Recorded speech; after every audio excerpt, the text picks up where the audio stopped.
We've talked about general endpoint protection. In this lesson, I want to take it up a level. I want to discuss advanced protection. When I say advanced, I mean smarter tools that detect, respond to, and prevent attack across all our devices, especially endpoints like laptop, desktops, and mobile devices. Let's dive into how advanced endpoint protection works. Let's start off with endpoint detection and response, EDR. These tools are like having a digital security guard for each device, and they're all controlled from a central location. They monitor threats in real time and can even help you roll back damages after an attack, like ransomware. EDR provides visibility into what's happening on endpoints. It can isolate a compromised device and help restore it. It can also provide forensic tool for investigation. And then you have extended detection and response, XDR. These go beyond just endpoints. It brings together data from your network, like cloud apps, email, and more. Think of XDR as your full body security scanner. It connects all the dots to spot threats earlier and respond faster. Then you have your host-based intrusion detection systems, HIDs. These alert you when suspicious behavior happens on a specific device. And then your host-based intrusion prevention systems, HIPs. These go a step further by actively blocking the behavior. They both can monitor logs, traffic, and user activities, and they detect changes to system files. This is called File Integrity Monitoring, FIM. Tools like Tripwire and OSSEC support multiple platforms so they can pull data across different device types. Here's an example of how HIPs work. Let's say a system file changes unexpectedly. File Integrity Monitoring will catch it. HIPs can shut down the process causing it.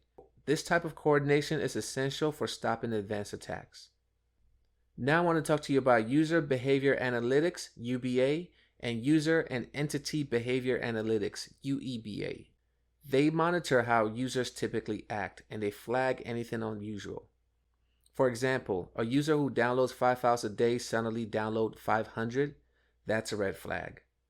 What if a user logs in from the US every day, but now they log in from another country like Brazil? Send an alert.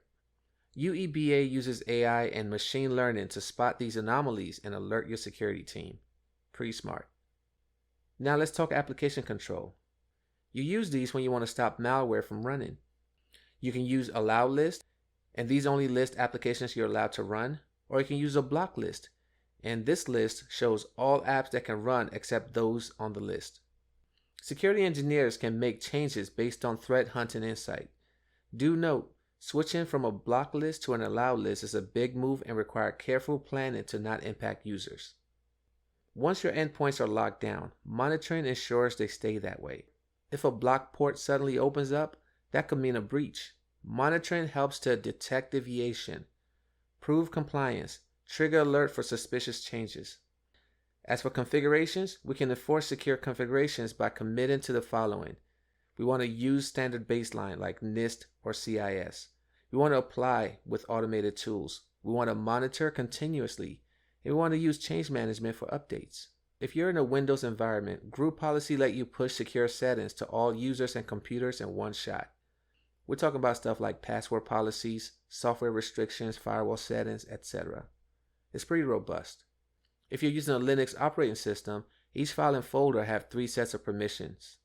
You have users or owner, group, and others. Permission types that can be assigned to each of these are read, R, which means you can read the content, write, W, which means you can add files, and execute, X, which means you can enter the file or folder.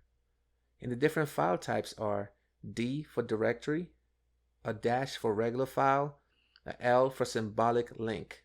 Symbolic link, by the way, is a special type of file that points or links to another file or directory. And there are others, but we won't go into that here. Alright, let's practice with an example. Let's say we have this command here, drwxr-xr-x space home. Let's go ahead and translate that. This in translation means the owner of the home directory has all rights. Groups and others can read and execute only. Here's the breakdown, because I know you're wondering, what did he just say? The first character, D, remember, that tells us that this is a directory. The last line says home. It's just simply saying the directory called home. The next 9 characters are split into 3 groups of 3, okay? The first set of 3 is RWX. That is for the user's permission. The next 3, R-X, is the group permission, and the last 3, R-X, is designated for others, which is everyone else. The first 3-letter, RWX, means the owner of the directory can read, R, write, W, and execute, X. R-X means the group account can read, R, the content, and they can enter the folder, execute. R-X for the other account means that they can do the same thing as a group. File permission can be changed using chmod or the octal format. Now let's talk advanced.